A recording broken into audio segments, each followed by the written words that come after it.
Jaya Jaya Shivarajaya here from vitalcoaching.com. The topic for this video is what is collective consent. So if you are in what we can call conscious communities, right, and you are practicing conscious communication or awakened communication, you hear a lot about the word consent, right? So the traditional way we look at this is like you are going to ask for permission before initiating touch. And the way it looks like is, can I touch your shoulder? And if it's a yes, then you go ahead. If it's a no, you withdraw and you pull back. So this is the very simple, simplistic and linear way of looking at it. But there are lots of dimensions of consent that we don't talk about.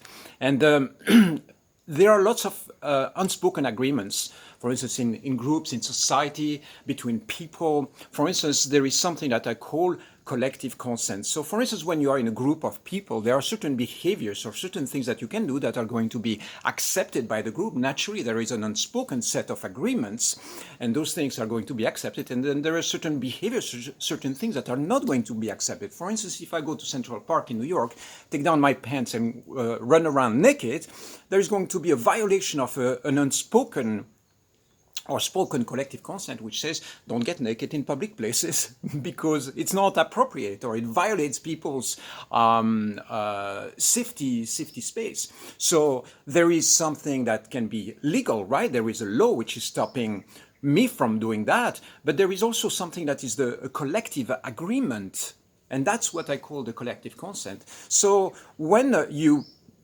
simplify to the max and you say, whenever I can do whatever I want, as long as I'm not initiating physical contact with a person, that's completely not true, because you can violate somebody's space by being right in their face. If you come physically close to somebody, you're invading their space, even if you are not touching them physically. Or if you are screaming or being really loud, there are certain sounds or certain noises that you can make when you're in a public place that are going to be violating people's safety zones. For instance, if I'm in a restaurant and I start screaming loud, or I start playing music without this being an accepted thing by the restaurant owner, then of course I'm going to violate what we can call the collective agreement or the collective consent.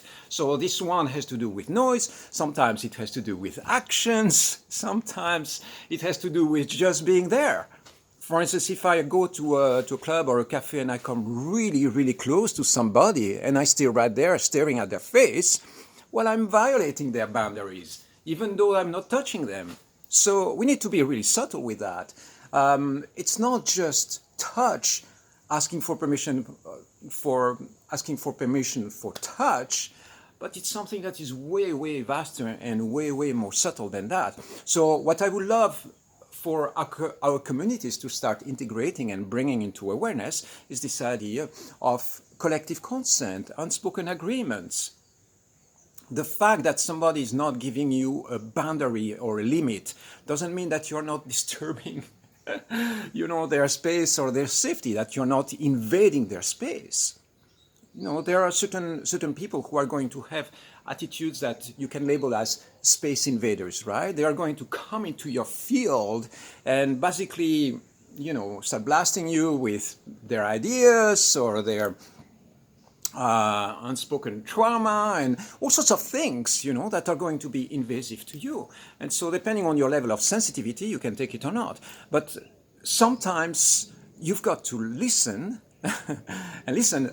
Is this appropriate or not? Is what I'm doing right now something that is accepted by the collective field or not? And ask ourselves these questions, because the oversimplistic idea of how we look at consent right now, I think there are lots of layers to it that we're not talking about and that we should actually be talking about, because it's something that is in the field.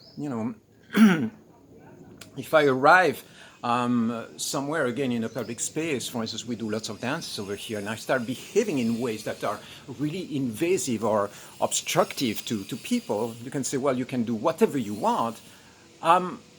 That's not true. That's not true. There is a field of energy, a field of accepted behaviors and things that represent more or less precisely this field of collective agreement or collective consent. So of course we can stretch those boundaries. Of course we can do certain things that might be slightly uncomfortable to certain people. It doesn't mean that we cannot stretch those boundaries. It doesn't mean that we have to walk around being really afraid of hurting people's feelings by doing certain things that are in our truth. That's not what I'm saying. But it's simply bringing to the awareness that this is a thing. Collective consent is a thing. There is a field of unspoken agreements within communities, things that are okay and other things that are not. If I go to a certain country, there is going to be certain cultural accepted things, and if I cross certain boundaries, certain lines, I might be put in jail, or I might be kicked out of this country, or I might get in trouble with the locals. You know, this is something that we need to understand. So the invitation over here is to look a little bit deeper into that and accept the fact that this is a reality. There is something that we can call collective consent and unspoken collective agreements. And it's good to listen and realize that those are there, even if they are not physically expressed as rules, as something that we can do or not do, but that is there all the time.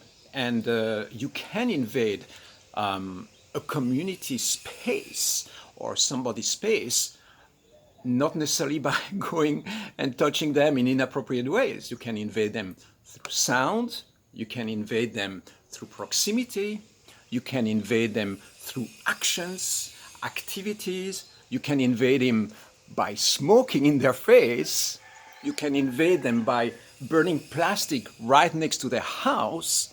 You know, all these things are crossing the limit of what we can call this collective consent or collective boundaries. Okay, let's follow up on this conversation. I'm really curious about your experience, what you feel about what I'm doing. This is just a conversation starter. These are my insights right now, and I'm sure that you have something to say about that. How do you feel about consent?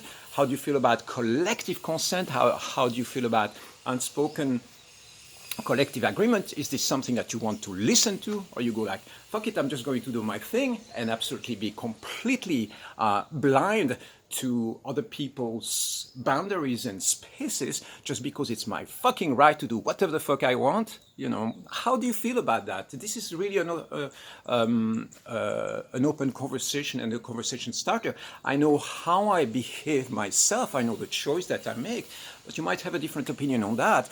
Again, I'm not here to judge you. I'm not here to tell you what to do. I'm just opening the conversation and inviting us to go and look at this very specific topic. I hope this makes sense. I love you. I'll see you soon.